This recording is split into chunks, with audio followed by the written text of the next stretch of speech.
What would happen if the U.S. launched a shock and awe-style attack against Iran? Members of Congress today put that question to top military strategists. The answer?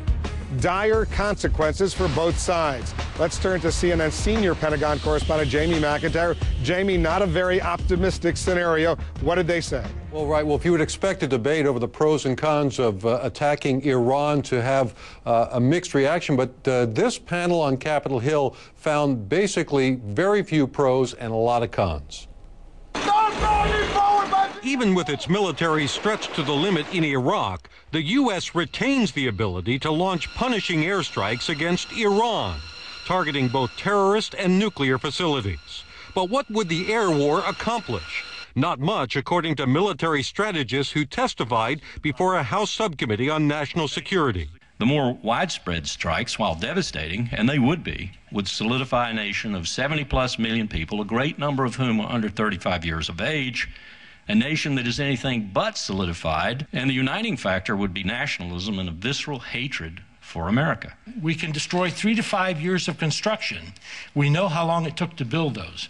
But the effect on the nuclear program, we may accelerate it. As a strategist, I would say you don't take military action when you don't know the outcome. In fact, the strategists argue, going to war with Iran would just reinforce the belief it must have nuclear weapons to protect itself. Many would see the U.S. action as a blow not against proliferation of weapons, but against a Muslim country with a regime that Washington doesn't happen to like. So the dominant global consequence, in my judgment, especially in the broader Muslim world, would be an increase in anti-Americanism. The experts predict the ranks of Iran's Revolutionary Guard would swell, its support of terrorism would increase, and any moderates would be undercut. Still, some experts argue the military option should not be taken off the table, because without it, Iran simply has no incentive to compromise. Iran is not likely to bend to sanctions if it thinks that all it has to do is weather sanctions and then there's nothing else coming down the pike. One of the world's most dangerous regimes should not be allowed to acquire the world's most dangerous weapon.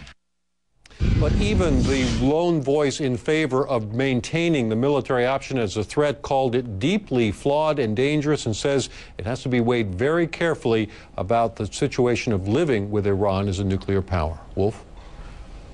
All right, Jamie, thank you.